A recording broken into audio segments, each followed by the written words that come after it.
افغانستان کے سابق صدر اشرف غنی گزشتہ سال کابل پر طالبان کے کنٹرول سے پہلے ہی اچانک افغانستان چھوڑ کر چلے گئے۔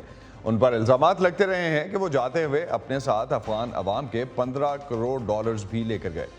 اشرف غنی نے تو ان خبروں کی تردید کی، مگر امریکی کانگریس نے افغانستان کے لیے نگران ادارے special inspector general for Afghanistan reconstruction یا سگار کو ان الزامات کی تحقیقات کرنے کی ذمہ داری دی۔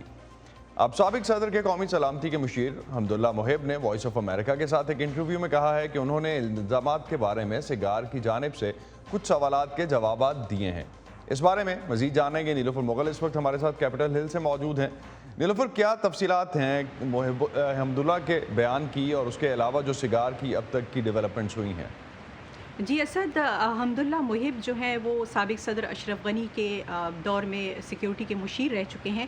انہوں نے وائس آف امریکہ سے اس انٹرویو میں اس بات کی تصدیق کی کہ انہوں نے دسمبر میں یہاں ریاست ورجینیا میں سگار کے جو انسپیکٹر جنرل ہیں ان سے ملاقات کی اور غنی دور کے میں بدعنوانی کے جو معاملات تھے اس بارے میں سوال اور جوابات ان سے ہوئے۔ اس کے علاوہ محب اللہ نے یہ بھی کہا کہ انہوں نے اپنے بینک اکاؤنٹس اور اثاثوں کی جو تفصیلات ہیں وہ بھی فراہم کی ہیں۔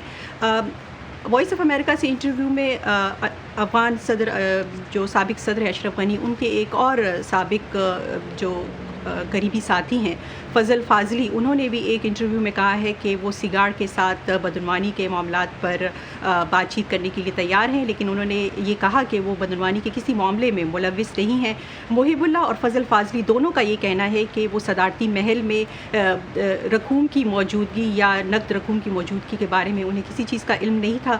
فضل فاضلی نے اس بات کی تصدیق کی کہ سگار نے ابھی تک سابق صدر اشرف غنی سے انٹرویو نہیں کیا ہے۔ جی اسد، نیلوفر، سگار کی اب آگے کیا ڈیولپمنٹس ہوں گی؟ کس طرح سے یہ کیس چلے گا آگے؟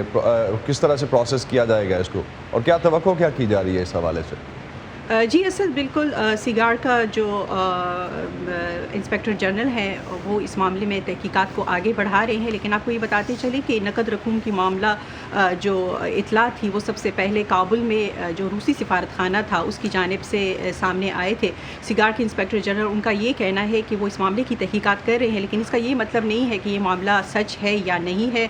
اور اس کے علاوہ جو جان سبکو ہیں انسپیکٹر جنرل، ان کا یہ بھی کہنا ہے کہ ان کے تفتیش کار جو ہیں وہ نقد رقوم کے معاملے کے علاوہ اور دیگر بھی کئی مسائل ہیں جس کی تحقیقات وہ کر رہے ہیں۔ مثال کے طور پر کہ کابل کی حکومت اتنی جلدی کیوں گر گئی، جو افغان فوجیں تھیں انہوں نے اتنی جلدی ہتھیار کیوں ڈال دیے۔ اس کے علاوہ یہ بھی کہ نقد رقوم جو ہیں وہ رقوم کہاں گئی جو امریکہ آخری وقت تک انہیں دیتا رہا ہے۔